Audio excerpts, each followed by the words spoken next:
कहीं कह दिया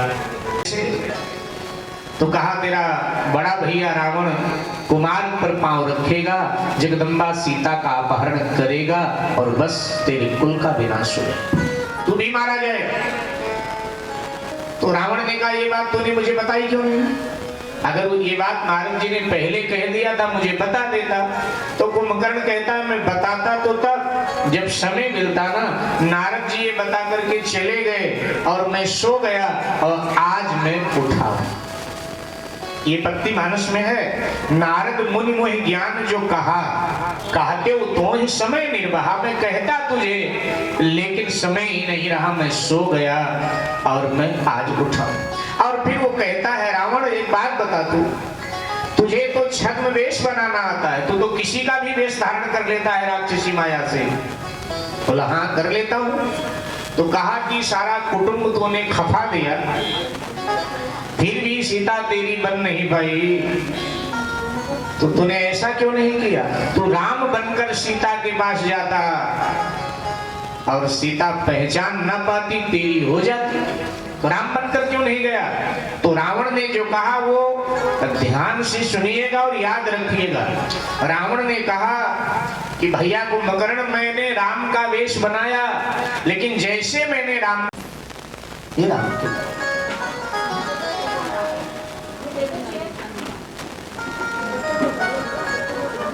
तो इसलिए सुखदेव जी ने पहले राम कथा, भागवत कथा का प्रवेश द्वार डोंगरे बाबा कहा करते थे कि भागवत कथा का प्रवेश द्वार राम कथा। पहले राम कथा को श्रवण करो, सुनो, समझो, इसके बाद में भागवत में प्रवेश करो, फिर भागवत पूरी तरह समझ में आ जाती है। माने राम कथा का प्रवेश द्वार भागवत कथा है। क्षमा करें, भागवत कथा का प्रवेश द्वार राम कथा है और राम कथा का प्रवेश द्वार शिव कथा है। इसलिए रामायण में पहले शिव कथा आती है। जिन लोगों ने रामायण पढ़ा होगा उन्हें मालूम होगा कि रामायण में पहले शिव कथा आती है और बाद में राम कथा आती है। रामायण के जो श्रोता भरद्वाज हैं, यद्यपि उन्होंने अपने गुरुदेव यज्ञवाल्मीकि जी से पूछी राम कथा है कि राम कवन प्रभु पूछो तो ही कहा वो बुझाए कृपा निधि मोही, लेकिन मेरे भाई बहन उनके गुरुदेव यज्ञवाल्मीकि जी ने सीधे राम कथा नहीं कही, शिव कथा कहने लगे। और जब संपूर्ण शिव कथा हो गई तो भरद्वाज जी की ओर देखा तो भरद्वाज बड़े भाव में डूबे थे। और तब यज्ञवाल्मीकि जी ने कहा कि प्रथम ही मैं कही शिव चरित बूझा मरम तुम्हारा, सूची सेवक तुम राम के रहित समस्त विकार, सूची सेवक तुम राम के रहित समस्त विकार। तो वहां पहले शिव चरित कहा गया, बाद में रामचरित, और यहाँ पहले रामचरित और बाद में कहा गया कृष्ण चरित। अयोध्या में चक्रवर्ती सम्राट महाराज दशरथ का शासन, पावन नगरी अयोध्या जिसकी उत्तर दिशा में सरजू माँ जो गंगा जी की ही बड़ी बहन है, कल कल छल छल का निनाद करती हुई प्रवाहित हो रही। महाराज दशरथ के जीवन में संपूर्ण ऐश्वर्य है, आनंद है, सुख है, वैभव है, लेकिन एक कमी महाराज जी के जीवन में बरकरार है। अच्छा, एक कमी संसार में सभी के जीवन में पाई ही जाती है, एक से अधिक भी हो सकती है, अगर अधिक नहीं तो एक तो पाई जाती है, क्योंकि संसार अपूर्ण है और संसार में रहने वाला हर व्यक्ति भी अपूर्ण है। संसार जब भी मिला, जिसे भी मिला, अपूर्ण मिला है। परमात्मा जब भी मिला, जिसे भी मिला, पूर्ण मिला है, क्योंकि परमात्मा ही पूर्ण है। तो जब भी मिला, जिसे भी मिला, पूर्ण मिला। इसीलिए वेदों ने घोषणा किया, पूर्णमदः पूर्णमिदं पूर्णात् पूर्णमुदच्यते पूर्णस्य पूर्णमादाय पूर्णमेवावशिष्यते। आपने लोक व्यवहार में देखा हो, जहां पानी बहुत है वहां पीने वाले नहीं, और जहां पीने वाले बहुत हैं वहां पानी नहीं। जिनके पास बिस्तर है उनके आंख में नींद नहीं, जिनके आंख में नींद है उनके पास बिस्तर नहीं, जिनके पास कमरे कई हैं उनके पास सोने वाले नहीं, जिनके यहाँ सोने वाले बहुत हैं उनके पास कमरे नहीं, जिनके पेट में भूख है उनके पास भोजन नहीं है, और जिनके पास भोजन है उनके पेट में भूख नहीं। अगर कभी कभी भूख लगे भी और मन हो जाए कि कुछ चटपटा खा लें आज, तो डॉक्टर साहब की पर्ची याद आती है, क्या लिखा है खाने को। बच्चे पढ़कर बताते हैं कि लिखा है कि बाबा रामदेव वाली दलिया खाओ, तोरी की सब्जी खानी है, घिया की सब्जी खानी है, बाकी कुछ नहीं खाना। मन हुआ था महीनों बाद कि कुछ खाएं चटपटा। यही ब्रह्मा के सृष्टि की विडंबना है भाई। कोई ना कोई कमी जीवन में रह ही जाए। संसार अपूर्ण है तो अपूर्णता तो रहेगी। चक्रवर्ती सम्राट महाराज दशरथ के जीवन में भी एक बहुत बड़ी कमी है। इतना बड़ा साम्राज्य, लेकिन उस साम्राज्य का कोई वारिस नहीं है। यद्यपि संतान के लोभ में महाराज ने 3 विवाह कर लिया, लेकिन तीनों रानियां संतान देने में असमर्थ रहे। जब एक लंबे समय तक संतान की प्राप्ति महाराज दशरथ को नहीं हुई, तो उन्होंने ये मान लिया कि प्रजा भी तो राजा का पुत्र ही कहलाता है, तो ये जो संपूर्ण प्रजा है यही मेरे पुत्र हैं, यही मेरी पुत्रियां हैं, ऐसा मान लिया। लेकिन एक दिन महाराज के जीवन में कुछ ऐसी घटना घटित हुई कि महाराज का मन ग्लानि से भर गया कि नहीं नहीं, संतान तो होने ही चाहिए।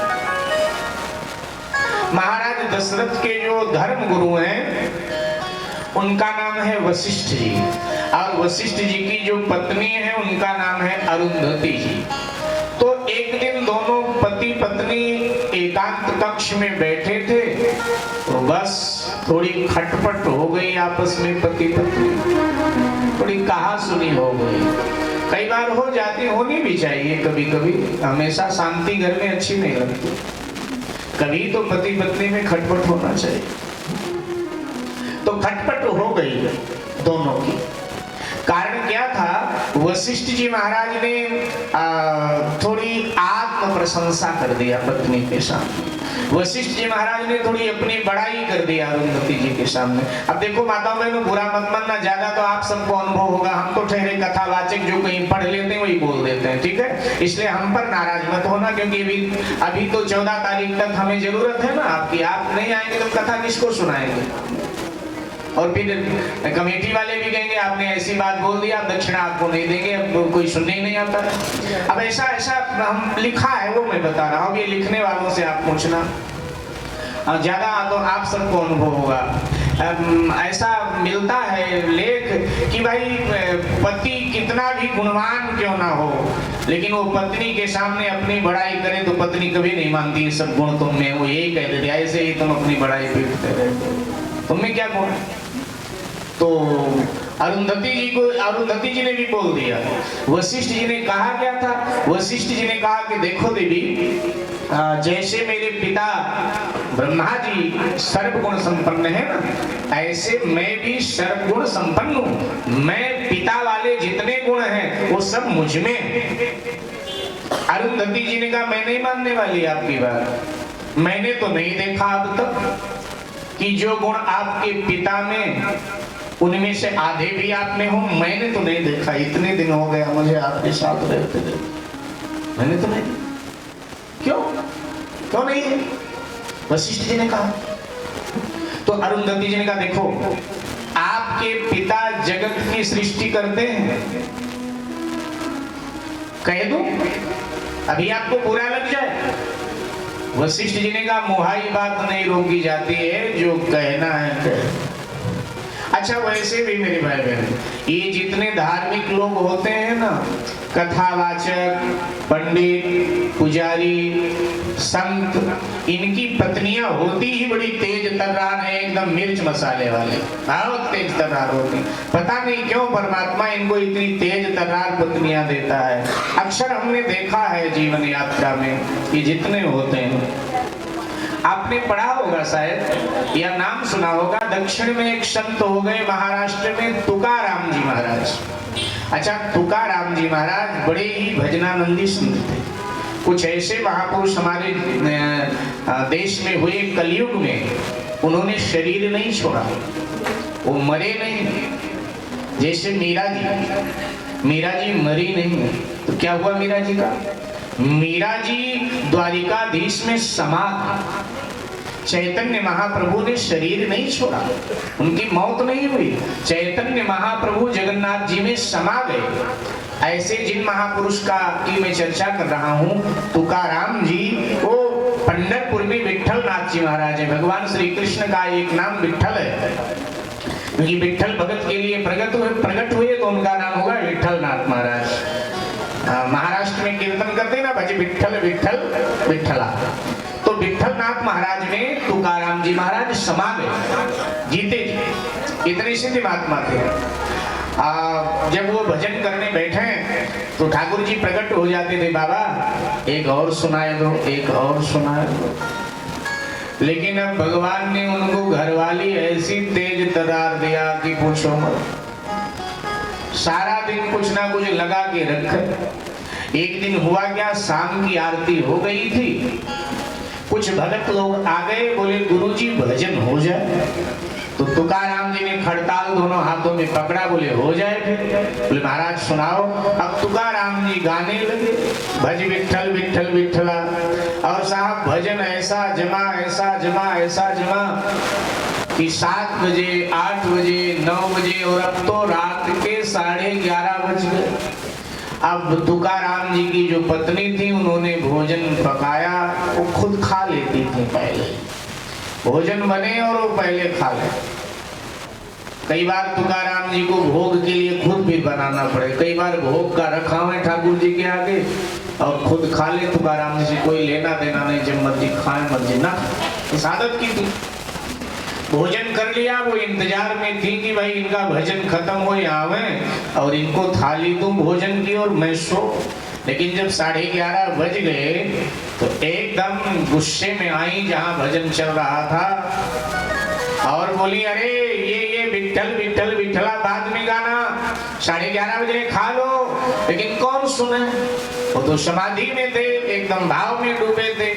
गुस्से में गई और थाली में दाल चावल डाला और एक लोटे में पानी लेके आई और फिर खड़ी हुई, अरे ये भोजन पकड़ो, खा लो फिर गाना। लेकिन कौन सुनो, तो एकदम गुस्से में आ गई और वो थाली महाराज के ऊपर फेंक दिया और लोटा भी फेंका। मर्जी हो खा, मर्जी हो मर, मैं तो सोने जा रही हूँ, ये कहकर फेंक दिया। तो महाराज के कपड़े तो खराब, लेकिन अगल बगल में जो शिष्य मंडली बैठी थी उनके भी कपड़े गीले हो गए, खराब हो गए और सब थोड़ा बिगड़ गए और कहने लगे, गुरुजी थोड़ा गुरु माता को समझाए दो कि आपकी दुर्दशा तो करती ही रहती हैं, तो जब हम लोग ना रहा करें ना तब ऐसा काम किया करें। आप हमारे गुरु हैं, आपका अपमान हमसे नहीं देखा जाएगा, थोड़ा समझाओ। लेकिन गुरुजी तो ठहाका मार मार के हंस रहे थे। तुकाराम जी एकदम ठहाका मार मार के हंसे। तो शिष्यों ने कहा, महाराज हंस रहे हो? बोले हंसने वाली बात है तो हंसो ना। बोले हंसने वाली क्या बात, इतना बड़ा आपका अपमान कर दिया सबके सामने गुरु माता ने और आप हंस रहे। बोले भैया हंसने वाली बात है, ये तो बड़ी कृपा है भगवान की, ये बड़ी कृपा भगवान की है कि भगवान ने इतना बढ़िया पत्नी हमको दिया। बोले बढ़िया दिया है पत्नी, तुकाराम जी ने कहा और क्या, हमारी पत्नी ने सदियों पुरानी कहावत को झूठा कर दिया। बोले क्या कहावत झूठा कर दिया? बोले सदियों पुरानी कहावत है कि जो गरजता है बरसता नहीं है, लेकिन हमारी घरवाली तो गरजती भी है बरसती भी है। ठाकुर जी ने इतनी बढ़िया पत्नी हमको दिया है, इसलिए ठाकुर जी को धन्यवाद करते। तो धार्मिक लोगों का कुछ ऐसा ही होता है। तो साहब अरुंधति जी ने कह दिया कि नहीं मानते हो तो सुन लो, आपके पिता ब्रह्मा जी जगत की सृष्टि करते हैं और आप अपने शिष्य महाराज दशरथ को एक संतान नहीं दिला पाए और बातें मार रहे हो कि पिता वाले सभी गुण मुझ में हैं। मैं नहीं मानती। तो वशिष्ठ जी का भी आपा जब उठा। वशिष्ठ जी ने कहा देवी सुन, मैं दिला सकता हूं, लेकिन दशरथ ने कभी मांगा ही नहीं। कभी आकर उसने मुझसे कहा ही नहीं कि गुरुदेव संतान नहीं है, कुछ करो कि मेरे घर संतान हो जाए। अगर उसने कहा होता तो मैं दिला देता। तो अरुंधति जी ने कहा कौन सी देर हो गई है, अगर अब आकर राजा मांगे आपके आगे तो? बोले अब मांगे तो अब भी दिला दूं, इतना सामर्थ्य में रखता हूं, ब्रह्मा का पुत्र हूं, एक बार फिर दोबारा कह रहा हूं। तो अरुंधति जी ने कहा ठीक है, तो एक काम मैं कर देती हूँ, दूसरा आप कर दो। क्या करेगी? अरुंधति जी ने कहा कि दशरथ जी के हृदय में पुत्र लोभ मैं पैदा करूंगी, लेकिन दिलाना तुम्हारा काम है। वशिष्ठ जी ने कहा पक्का। अरुंधति जी ने अपने पोते वामदेव को अपनी गोद में लिया। 7 वर्ष का बच्चा वामदेव गोद में लिया। दोपहर का समय सीधे महाराज दशरथ के राजमहल में प्रवेश कर गए। दशरथ जी भोजन करने के लिए विराज चुके थे, भोजन की थाल आ चुकी थी। देखा सामने से गुरु माता आ रही हैं, तो दशरथ जी ने रानियों को आवाज दिया, अरे गुरु माता आ रही हैं। तो रानियों ने दौड़ करके गुरु माता का सम्मान किया जो होना चाहिए, उनको उच्च आसन पर बिठाया। और अब दशरथ जी को अरुंधति जी ने कहा बेटा राजा आप भोजन कर लो, जाओ आप भोजन करो। दशरथ जी बैठे, जैसे ही भोजन का ग्रास मंत्र पढ़कर अपने मुंह में डालने जा रहे थे कि अरुंधति जी ने राजा और रानियों की नजर बचाकर धीरे से अपने पोते वामदेव को चुटकी भर लिया। अच्छा जैसे चुटकी भरी तो वामदेव जोर जोर से रोने लगा। नन्हे बच्चे को कोई चुटकी काट ले तो क्या करेगा, बेचारा रोए। तो वामदेव जोर जोर से रोने लगा। दशरथ जी ने कहा गुरु माता ये गुरु पुत्र क्यों रो रहे हैं, क्या बात? कोई खिलौना मिठाई कपड़े कुछ चाहिए तो मैं दिलवा देता हूँ, रो क्यों रहे? अरुंधति जी ने कहा बेटा तुझे बुरा लग जाए, ये जो मेरे कान में बोल के रो पड़ा वो शब्द अगर तू सुनेगा बेटा तुझे बुरा लगेगा, तुझे दुख होगा, इसलिए तुम भोजन करो, छोड़ो, बच्चा है मैं इसको समझाऊं। दशरथ जी ने कहा नहीं नहीं गुरु माता बताइए ना क्या गुरुपुत्र कह रहे हैं। नहीं मानते हो तो सुन लो, ये मेरा पोता मेरे कान में कह कह करके रो रहा है कि दादी माँ हमारे दादा श्री वशिष्ठ जी तो दशरथ जी के यहाँ पुरोहिताई का कर्म करते हैं, लेकिन जब मैं बड़ा होऊंगा तब तक तो दशरथ जी का देहावसान हो जाएगा, तो फिर मैं किसके द्वार पर पुरोहिताई का कर्म करने जाऊंगा।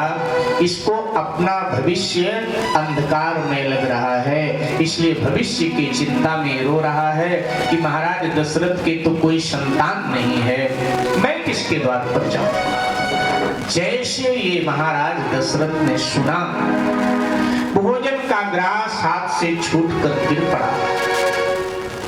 महाराज दशरथ के आंखों से झरझर आंसुपात होने लगा और उठकर खड़े हो गए। बोले गुरु माता गुरु पुत्र की जो चिंता है वो उचित ही है, मेरे बाद मेरा गुरु पुत्र किसके द्वार पर जाएगा। अगर किसी और राजा के द्वार पर याचना करने जाएगा तो लोग पूछेंगे तुम्हारे पूर्वज किसके पुरोहित थे, तो इसको कहना पड़ेगा रघुवंश के पुरोहित थे। तो सामने वाला यही कहेगा हाँ रघुवंश में तो दशरथ के बाद कोई रहा नहीं, रघुवंश तो दशरथ से समाप्त हो गया, यही सामने वाला बोलेगा। उचित है चिंता, उचित है चिंता मेरे गुरुपुत्र की। और ये कहकर महाराज विचार करने लगे, मैं कहां जाऊं। आज महाराज का मन कर रहा है रोने, और वास्तव में जब ऐसा कुछ घट जाए तो हर व्यक्ति हल्का होने के लिए रोना चाहेगा, रोने का मन करता है। मेरे भाई बहन, जिंदगी में कभी कभी कुछ ऐसे मुकाम आते हैं, जिंदगी में कभी कभी ऐसे मुकाम आते हैं, आंसू ही सिर्फ इंसान के काम आते हैं। तो दशरथ जी को लगा कहां रो, अगर इधर उधर रोऊंगा तो मेरे आंसुओं का मजाक बनेगा। यहां मेरे आंसू को पोंछेगा कौन, क्योंकि यहां तो सबके अपने दामन भीगे लगते हैं। रोने वालों के सामने रोना ठीक नहीं, कि कहां मेरे आंसू पोंछेंगे, ये तो स्वयं रोते हैं, कहां रोऊंगा। तो दशरथ जी बताते हैं रोना कहां चाहिए। रोने का क्षण कई बार जीवन में आ ही जाता है, और जब रोने का क्षण आए तो कहां रोया जाए। दशरथ जी कहते हैं केवल दो जगह रोना चाहिए, दो जगह के, या तो समर्थ संत के चरण में बैठकर, या फिर भगवंत के चरण में बैठकर, अपने पूजा घर में बैठकर भगवान को। दशरथ जी सीधे गुरुद्वार पर, गुरुग्राह गया तुरंत मही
आश्रम में पधारे, गुरुदेव के चरणों में गिरकर नन्हे बच्चे की तरह फूट फूट कर सिस्कियां ले लेके रोने लगे। गुरुदेव ने वशिष्ठ जी को उठाकर अपने बराबर में बिठाया।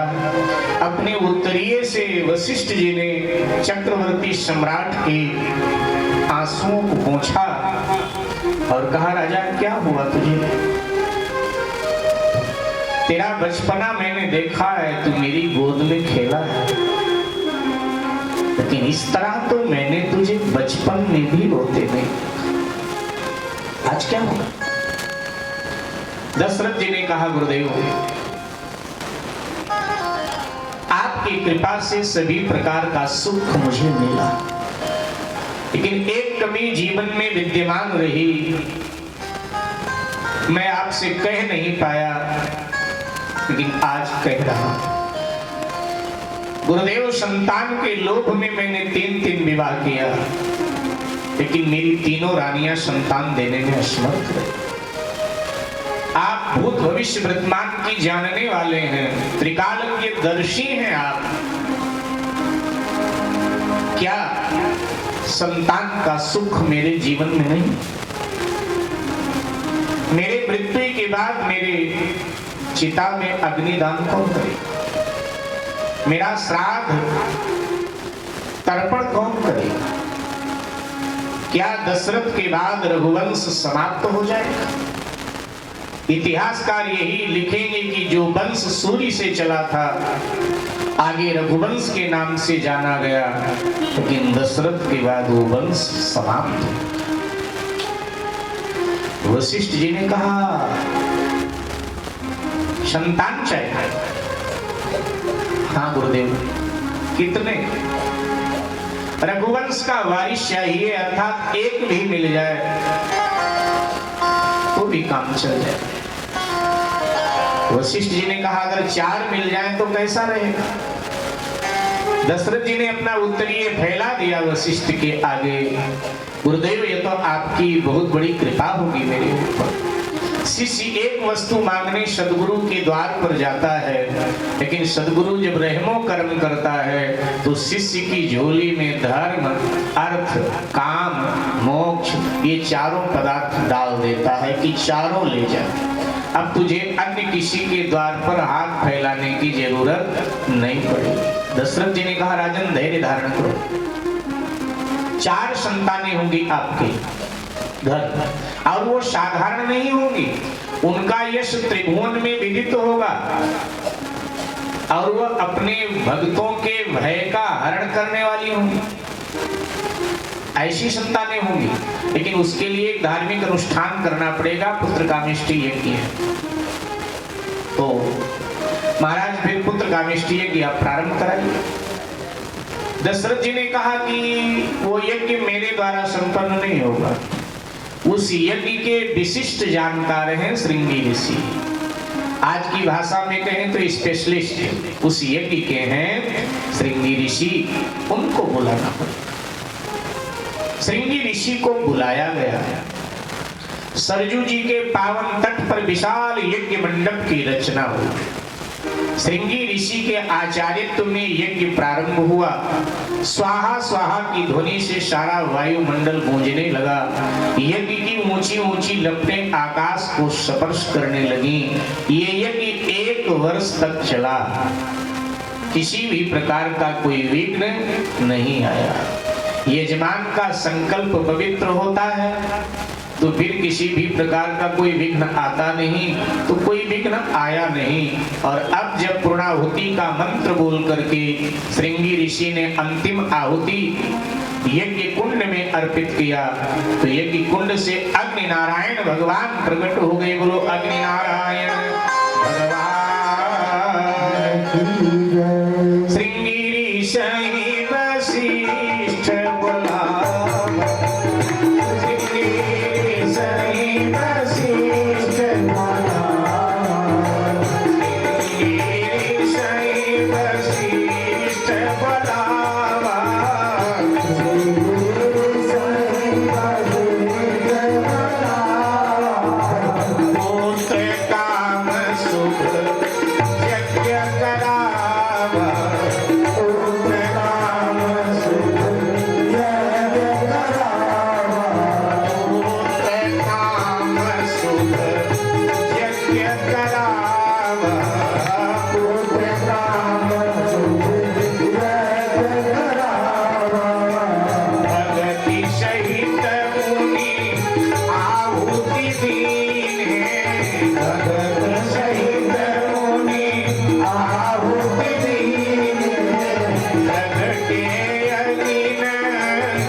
खीर का प्रसाद वशिष्ठ जी को दिया, महत्व प्रसाद का बताया और कहा कि ये महाराज दशरथ को आप दीजिए।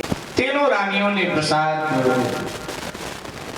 ग्रहण किया और गर्भावस्था का अनुभव किया। भगवान गर्भ में आ गए। कई लोग कहते भगवान गर्भ में नहीं आते, कई संप्रदाय के लोग, धर्म के लोग कहते भगवान गर्भ में नहीं आते, लेकिन हमारे वैदिक सनातन धर्म में कहा जाता है भगवान गर्भ में आते। कि रामायण में भी ये बात आई, भागवत में भी आई कि भगवान गर्भ में आए। तो ऋषियों ने भगवान से पूछ लिया कि महाराज कुछ कहते हैं गर्भ में नहीं आते हो, कुछ कहते हैं आते हो, मामला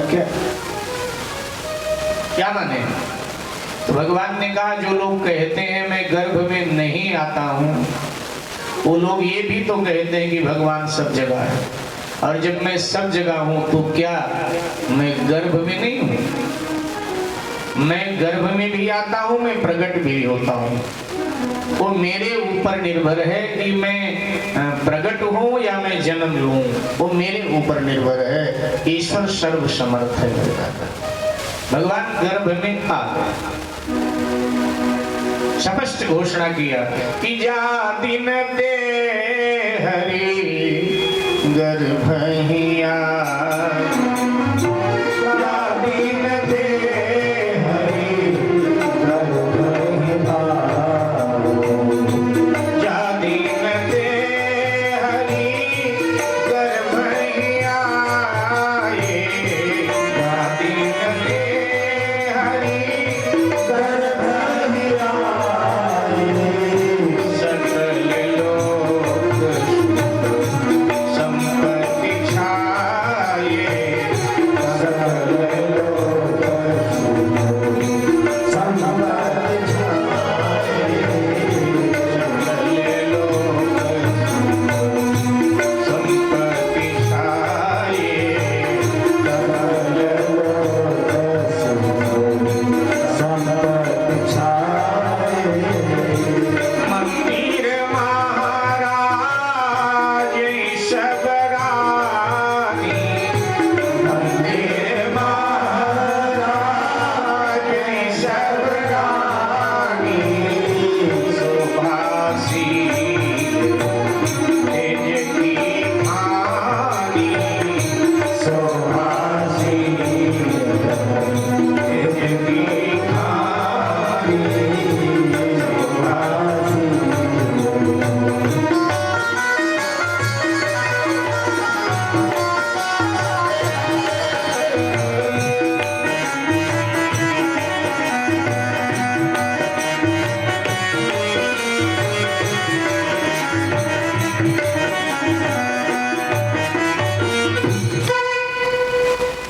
अवतार लेने के लिए भगवान तैयार हो रहे।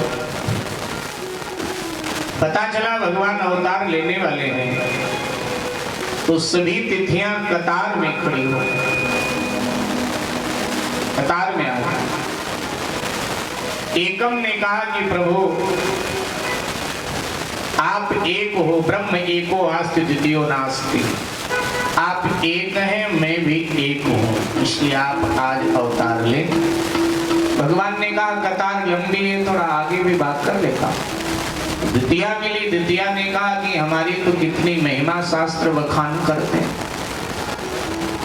तो आप आज अवतार लें। द्वितीया को लोग चंद्र दर्शन करते हैं, तो आप आज अवतार लें। भगवान आगे बढ़े, तृतीया मिली, उसने कहा मैं बैसाख की आखा तीज हूँ, अक्षय तृतीया हूँ, आप आज अवतार लें। भगवान और आगे बढ़े तो चतुर्थी मिली, उसने कहा कि मैं गणेश चौथ हूँ। गणेश जी ने 12 के 12 अवतार आज ही लिए थे, सो आप भी आज अवतार लो। भगवान और आगे बढ़े तो पंचमी मिली, उसने कहा कि आप ज्ञान स्वरूप हैं और मैं ज्ञान पंचमी हूँ, सो आप आज अवतार लो।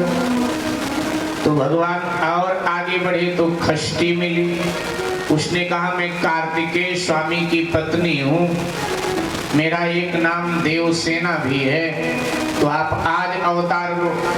तो भगवान और आगे बढ़े तो सप्तमी मिली। उसने कहा मैं शीतला सप्तमी हूँ। भगवती ने शीतला अवतार आज लिया था, तो आप आज ही अवतार लो। तो भगवान और आगे बढ़े तो अष्टमी मिली। उसने कहा जी मैं नवरात्रि की दुर्गा अष्टमी हूँ, महिषासुर का मान मर्दन के लिए भगवती दुर्गा ने आज ही अवतार लिया था। इतनी महिमा हमारी है, लोग कन्या पूजन करते हैं, दुर्गा सप्तशती का पाठ कराते हैं, यज्ञ कराते हैं, ब्राह्मणों को भोजन कराते हैं, तो आप आज अवतार। तो भगवान ने कहा कि तुम सब में अहंकार है, मैं कर रहे हो। अहंकार है तो सब में, और अहंकारी से हमारी बनती नहीं है। भगवान ने कहा किनसे बनती है? तो भगवान ने मानो कह दिया कि निर्मल मन जन सो मोहि पास। निर्मल मन जन सो मोहि पास। निर्मल मन जन सो मोहि पास। निर्मल मन जन सो मोहि पास। निर्मल मन जन सो मोहि पावा। निर्मल मन जन सो मोहि पावा। कोई कपट छिल चित न भावा। कोई कपट छिल चित न भावा। कोई कपट छिल चित न भावा। कोई कपट छिल चित न भावा। भगवान ने कहा कि निर्मल मन जन सो मोहि पावा। आगे बढ़े। नवमी तिथि है मिली। अब नवमी की गणना उन दिनों अच्छे तिथियों में नहीं थी, क्योंकि नवमी रिक्तदा तिथि मानी जाती थी, किसी देवी देवता से उसका संबंध नहीं था। तो नवमी नीचे सर झुकाए रो रही थी। भगवान ने कहा तू कौन है? नवमी ने कहा कि जी आपने ही चराचर जगत को उत्पन्न किया है प्रभु, और आप पूछ रहे हो मैं कौन? उन लोगों में गुण थे तो उन्होंने अपने अपने गुण कहे, लेकिन मुझ में तो कोई गुण है ही नहीं। नाथ सकल साधन में ही ना कोई साधना नहीं है। मैं क्या बताऊं मैं कौन हूं? आप चाहो स्वीकार करो, चाहो ठुकरा दो। नवमी भगवान को प्रिय लगी। जो भगवान के आगे दीन हो जाता है, भगवान उसको प्यार करते हैं। जी दीन प्यारे वेद पुकारे, जाहि दीन पर ने भगवान दीनों से स्नेह। नवमी प्रिय लगी है, और भगवान ने कह दिया कि मैं नवमी तिथि को अवतार लूंगा। समय आ गया। चैत का महीना, शुक्ल पक्ष, मंगलवार का दिन, नवमी तिथि, मध्याह्न के दोपहर के 12 बजने वाले हैं। शंकर जी ने ब्रह्मा जी से कहा वेद ही पढ़ते रहोगे या गर्भास्तुति करने भी चलोगे? क्या समय हुआ? शिव जी ने कहा 12 बजे तो भगवान प्रकट हो जाएंगे, फिर भीड़ इतनी महल में हो जाएगी, फिर स्तुति हम लोग कैसे कर पाएंगे? भगवान के प्रागट्य के पहले ही चलो स्तुति हम लोग कर लेते हैं। और जैसे इतना कहा, तत्क्षण साथ तैयारी हुई। भगवान शंकर, ब्रह्मा जी, सभी देवी देवता अपने अपने विमानों में बैठ करके अयोध्या के अंतरिक्ष पर आ गए। कौशल्या अम्बा के राजमहल पर आकाश से पुष्प वृष्टि हो रही है और सब भगवान की गर्भास्तुति कर रहे हैं। आइए हम सब भी इस भीड़ में शामिल हो देवताओं के साथ। सब देव चले, महादेव चले, ले ले फूलन को हार रे, आओ राघो नाथ लीला। सब देव चले, महादेव चले, ले ले फूलन को हार रे, आओ राघो नाथ लीला। सब गाइए भगवान को जल्दी प्रकट हो।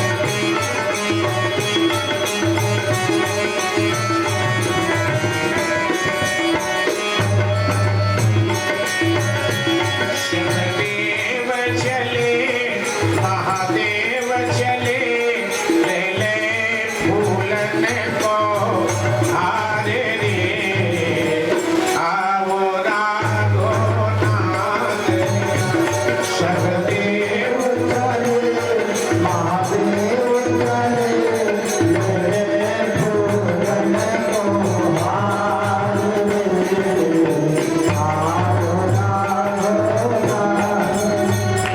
शिवदेव चले महादेव चले ले ले फूलन को हार रे आओ राघो नागरिया सब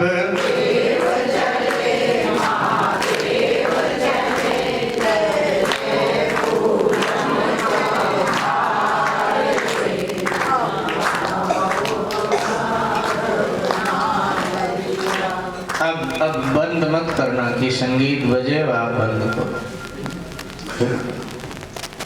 बजाओ बजाओ।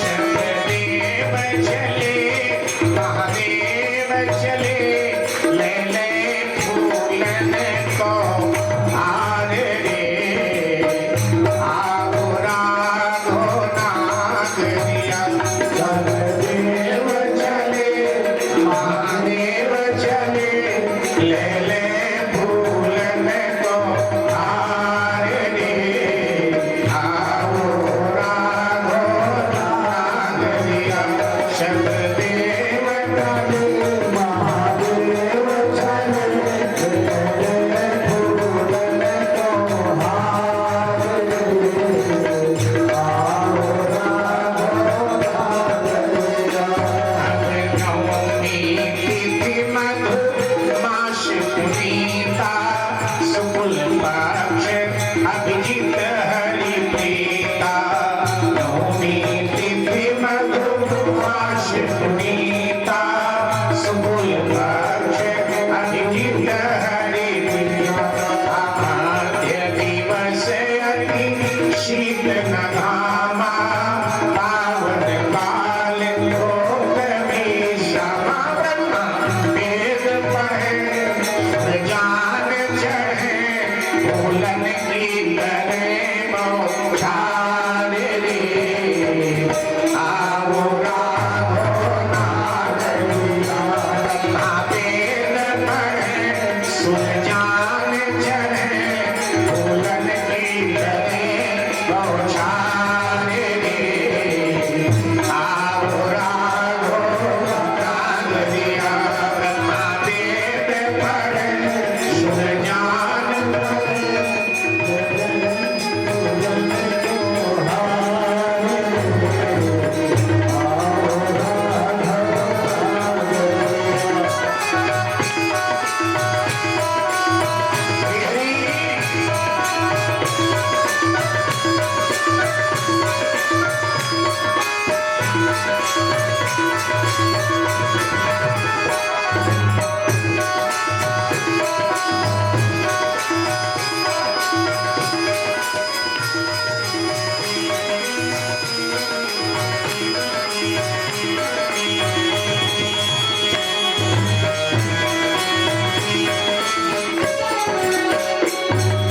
शिव शंकर ने आगे बढ़ कर अपना डमरू बजाया शिव शंकर ने आगे बढ़ कर अपना डमरू बजाया गंधर्वों ने ताल मिलाकर प्रभु की स्तुति गाया गंधर्वों ने ताल मिलाकर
करके कौशल्या अम्बा के राजमहल पर पुष्प वृष्टि करके देवता चले गए। इधर पर्वतों ने अपनी कंदराओं से मणि मुक्ताओं को बाहर फेंकना प्रारंभ कर दिया। तो संतों ने पूछा पर्वतों से कि ये मणि मुक्ताओं को बाहर क्यों फेंक रहे हो? पर्वतों ने कहा न्यौछावर कर रहे हैं। बोले किसके लिए न्यौछावर कर रहे हो?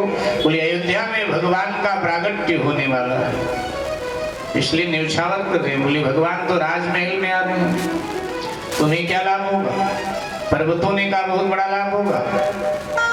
जब प्रभु वनवास लीला करेंगे तो 14 वर्ष नंगे पांव पहाड़ियों पर भ्रमण करेंगे तो हमें चरण छूने का सौभाग्य मिल जाएगा, इसलिए हम बहुत खुश हैं, आनंद में हैं, न्यौछावर कर रहे हैं। ठीक, बिना ऋतु के ही फल आ गए, फूल आ गए वृक्षों में। तो वृक्षों से पूछा गया तुम्हें क्या प्रसन्नता है? तो वृक्षों ने कहा कि जब वनवास भगवान को होगा तो 14 वर्षों तक वृक्षों की छाया में निवास करेंगे, हमें भी सेवा का अवसर मिलेगा, हम भी धन्य धन्य हो जाएंगे, इसलिए हम प्रसन्न हैं। 3 प्रकार का पवन बहने लगा, शीतल मंद सुगंध।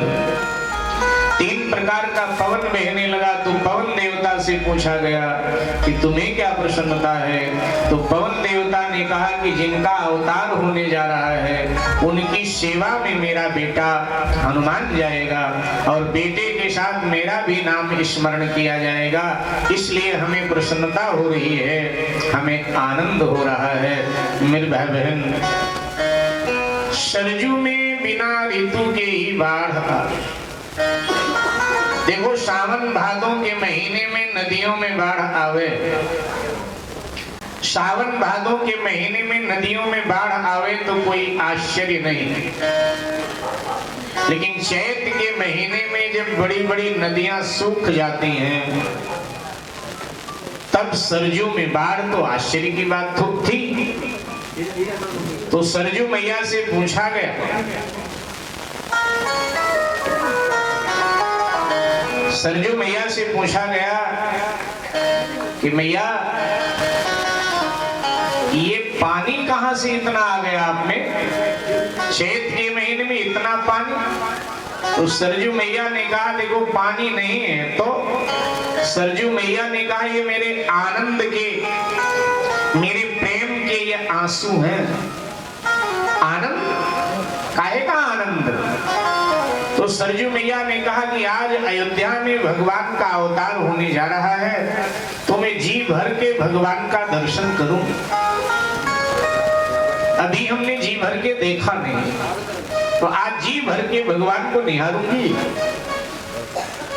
तो सरजू मैया से पूछा गया कि देखो मैया, आपकी ससुराल तो क्षीर सागर में है, आपकी ससुराल क्षीर सागर में, और क्षीर सागर में ही भगवान शेष सैया पर शयन करते रहते हैं, तो वहां आपने भगवान का दर्शन नहीं किया क्या?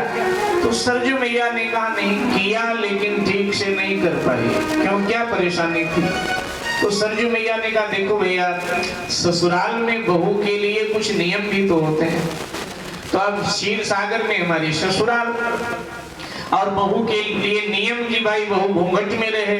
तो अब हमने वहां भगवान को देखा तो दर्शन तो भगवान का किया, लेकिन घूंघट में से किया, क्योंकि घूंघट वहां हटा नहीं सकती थी, ससुराल है। घूंघट में से भगवान का दर्शन किया, और जब बीच में घूंघट आ गया तो दर्शन ढंग से भगवान का नहीं हो पाया। अयोध्या मेरा मायका है, आज मेरे मायके में ठाकुर जी प्रकट हो रहे हैं, और मायके में बहन बेटी को घूंघट करना नहीं पड़ता, सो मैं घूंघट हटा करके और जी भर के भगवान का आज दर्शन कर। साहित्यकार लोग कहते हैं कि देखो भाई, सरजू जी भी नारी है ना, और ये नारी मन सदा ऐसा ही रहा है, कोई भी हो कि किसी भी नारी के ससुराल में कोई मंगल उत्सव हो तो उसको कुछ ज्यादा प्रसन्नता नहीं होती है, लेकिन अगर उसके मायके में कोई मंगल उत्सव हो तो हर नारी को बहुत आनंद होता है, वो बहुत प्रसन्न होती। ज्यादा तो आप सब जान सकती माताएं बहनें, हमने तो साहित्य की बात बताई। मैंने कहा ना, हम तो कथावाचक है, जो पढ़ते हैं वो बता देते हैं। बाकी अब इस बारे में अनुभव तो आप ही सबको होगा ज्यादा, कि मायके में कोई मंगल उत्सव हो तो नारी को कुछ प्रसन्नता अधिक होती है। तो चूंकि ये मंगल उत्सव सरजू जी के मायके में होने जा रहा है, उनके मायके में भगवान प्रकट होंगे, तो इसलिए आनंद होना उनके लिए स्वाभाविक है। सरजू जी में लहरें उठ रही हैं। भागवत कथा कह रहे हैं। एक भाव याद आया, सो मैं आपको बताता चलूं। साकेत रामायण में मैथिली शरण जी ने एक बड़ा दिव्य भाव दिया कि सरजू जी में इतना जल क्यों आ गया, सरजू जी में इतना जल कैसे आ गया, इतना पानी चैत के महीने में। तो उन्होंने कहा, देखो भैया, सरजू जी क्षीर सागर को भी आई, हर नदियां किसी न किसी सागर में मिलती हैं, सरजू जी क्षीर सागर को भी आई हैं। तो कहा कि देखो, सागर कभी अपनी ससुराल नहीं जाता, या जाता है? सागर कभी अपनी ससुराल नहीं जाता, लेकिन जब सागर ने सुना कि मेरे ससुरालय में भगवान प्रकट हो रहे हैं, तो मैथिली शरण जी ने भाव साकेत रामायण में दिया है कि सागर तुरंत अवध तक आया, आज सागर ससुराल आ गया है। इसीलिए ऊंची ऊंची लहरें सरजू में उठ रही हैं, क्योंकि जितनी ऊंची लहरें उठ रही, इतनी तरंगे ऊंची सागर में उठती, किसी नदी में नहीं। तो वास्तव में तरंगे सागर की हैं, क्योंकि सागर आज ससुराल आया है, तो इसीलिए इतनी ऊंची ऊंची तरंगे उठ रही हैं। ऐसा भाव साकेत रामायण में मैथिली शरण जी महाराज व्यक्त करते हैं। इधर निर्भय बहन, जैसे ठीक 12 बजे तो कौशल्या जी का जो भवन था नीले प्रकाश से भर गया। देखते देखते उस नीले प्रकाश ने ओंकार का रूप लिया, और अब देखते देखते ओंकार ने चतुर्भुजी रूप ले लिया। माँ ने देखा सामने परमात्मा, माँ भाव में बोल पड़ी, भय प्रगट कृपाला दीन दयाला कौशल्या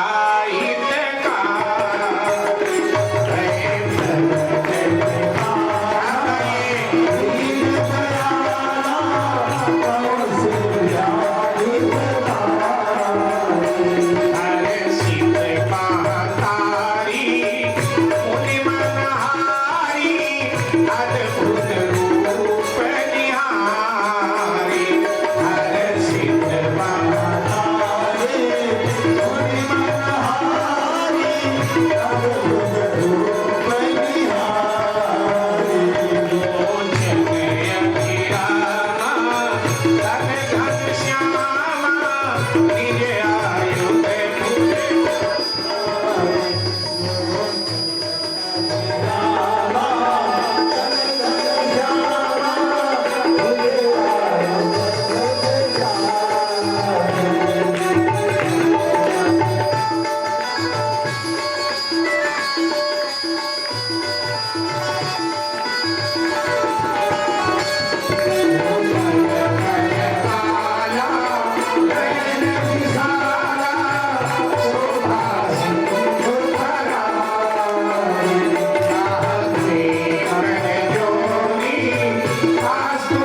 कौशल्या अम्बा ने भगवान की पावन आवाज में मुंह फेरने का तो अभिप्राय है कि भाई नाराज है।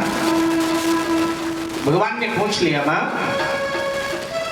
मैं आया तो आपने स्तुति किया और अब आपने मुंह फेर लिया, क्या नाराज है?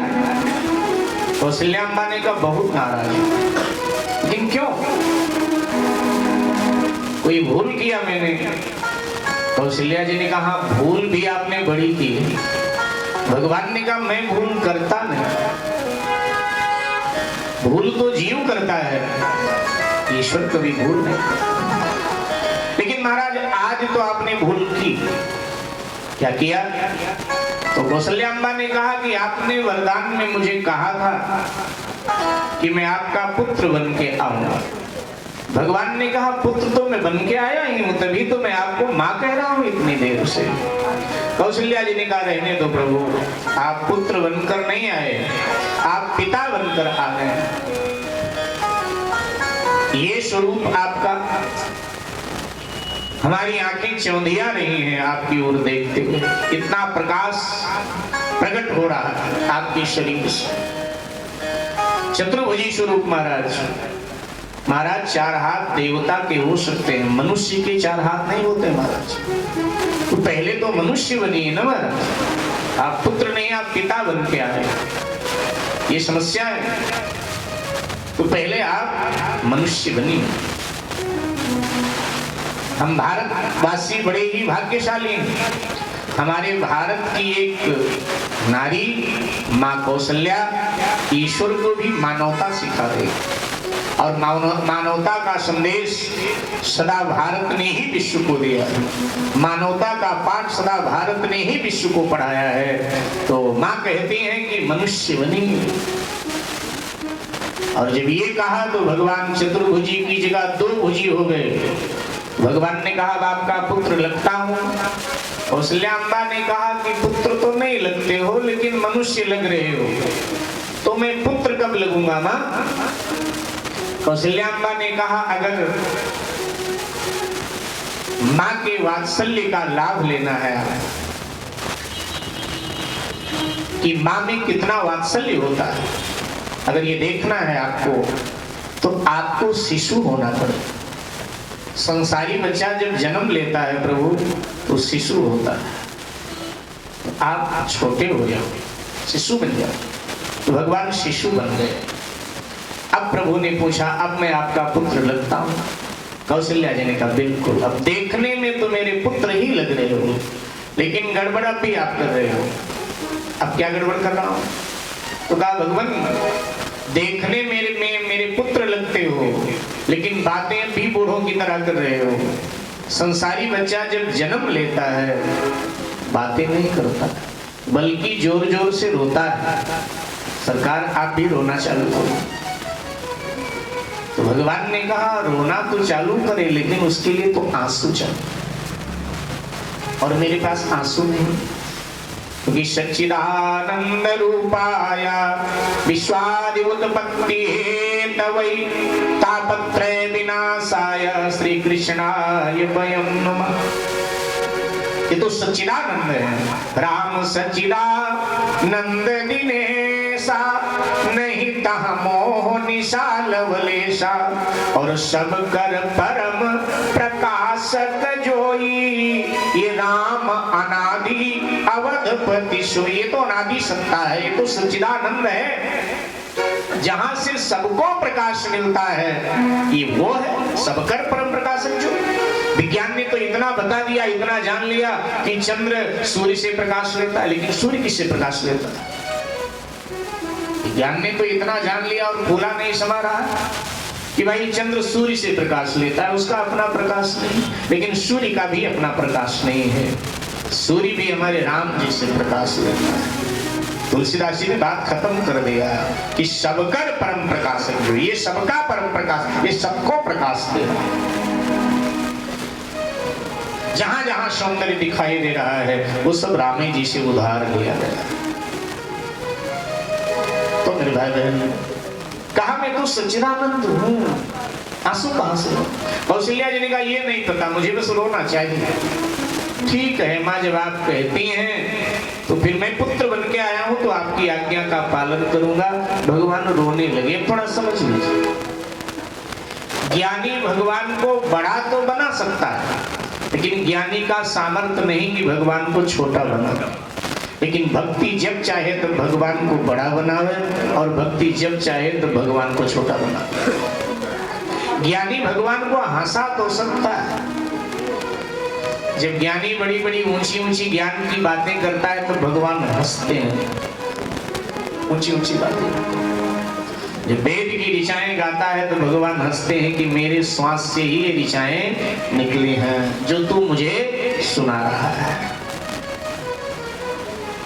तो ज्ञानी भगवान को हंसा तो सकता है, लेकिन ज्ञानी कभी भगवान को रुला नहीं सकता। लेकिन भक्ति भगवान को हंसा भी सकती है, और भक्ति भगवान को रुला भी सकती है। भक्ति भगवान को नचा भी सकती है, भक्ति भगवान को खिला भी सकती है, भक्ति भगवान को जगा भी सकती है, भक्ति भगवान को सुला भी सकती है। ये सब कर सकती है। तो अब माँ ने कहा रोना पड़ेगा, तो भगवान रोने लगे। तो फिर प्रश्न हुआ कि आंसू कहां से लाए? बोले जब भगवान को रोना होता है ना, तो भगवान भक्त के आंसू ले लेते हैं कि अब तू मेरे पद पर पहुंच जा, मैं तेरे पद पर। इसीलिए आगे लिखा गया, ये चरित जे गावे ते हरि पद पावे। भगवान उन्हें अपना पद दे दे, तू मेरा पद थोड़ी देर संभाल, मैं तब तक तेरा पद लेके थोड़ा रोना धोना कर लेता हूँ। भगवान रोने लगे। जो रोने वाला ब्रह्म है ना, ये भक्त का भगवान है। रोने वाला जो भगवान है, ये भक्त का है। तो जैसे भगवान रोने लगे, अब देखो सबको लाभ मिल जाएगा। जब तक भगवान रोए नहीं थे, चतुर्भुजी रूप में खड़े थे, केवल कौशल्या अम्बा को आनंद मिल रहा था और किसी को तो लाभ मिल नहीं रहा था। लेकिन कौशल्या अम्बा ने सोचा मुझे लाभ मिला है ना, ये लाभ सार्वजनिक होना चाहिए। भक्त यही सोचता है। ज्ञानी तो केवल अपना उद्धार करता है, लेकिन भक्त कहता है नहीं, मेरे साथ मेरे पूरे समाज का उद्धार होना चाहिए, मेरे अड़ोसी पड़ोसी परिवार का भी उद्धार होना चाहिए। तो कौशल्या जी को लगा कि मुझे तो लाभ मिल गया, लेकिन ये लाभ सबको मिलना चाहिए। तो अब जब ये ब्रह्म रोने लगा तो आवाज गई रोने की। तो उसी समय लिखा है कि सब ब्रह्म सब दास दासियां दौड़ी हुई आ गई। क्या हुआ महारानी जी, क्या हुआ?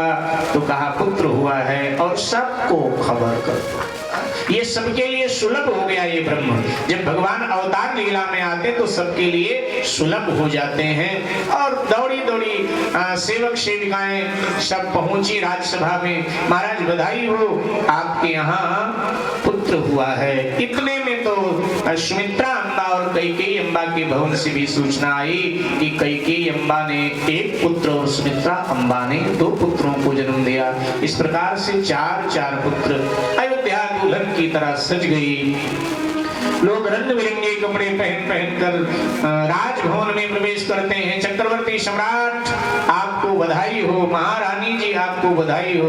और एक कई ध्वनि श्री अयोध्या में गाई जा रही है। आइए हम सब भी थोड़ी देर शामिल होते हैं। जय जय श्री सीताराम, जय जय श्री सीताराम। घर घर आनंद छायो अयोध्या घर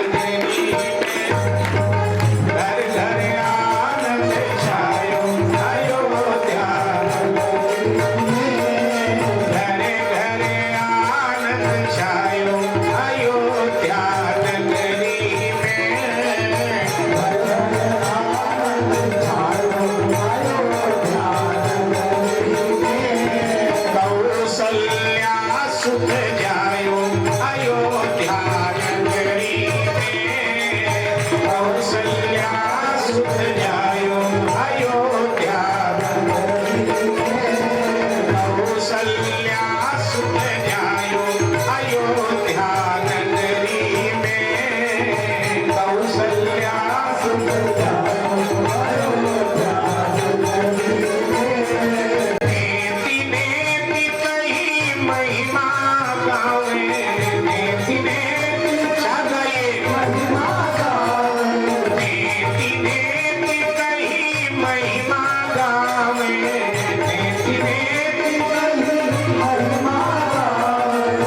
जाको वेद पारे नहीं पावे, जाको वेद पारे नहीं पावे, सो बेटा बनी आयो अयोध्या नगरी में, सो बेटा। कृष्णावतार की किशोरी जी कमल के पुष्प से प्रकट हुई।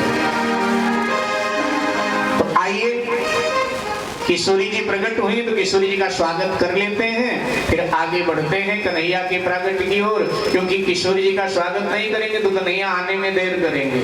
हमारे महात्मा लोग ब्रिज के गाते हैं कि राधा जन्म न होतो तो कृष्ण बेचारा रोतो, तो इसलिए राधा जी का प्रागट्य हो गया है। तो आइए थोड़ी देर बरसाना चलते हैं, लेकिन सुनो भाई, आराम से बरसाना चलो और राधा जी का दर्शन भाव से करो, ठीक है। जय जय। आवाज इतनी भीड़ फिर भी आवाज नहीं। जय जय। अब लगा कि भाई भागवत चल रही है, एक बार और बोल दो जय जय। जय जय। चले बरसाना चले, ठीक है चलो।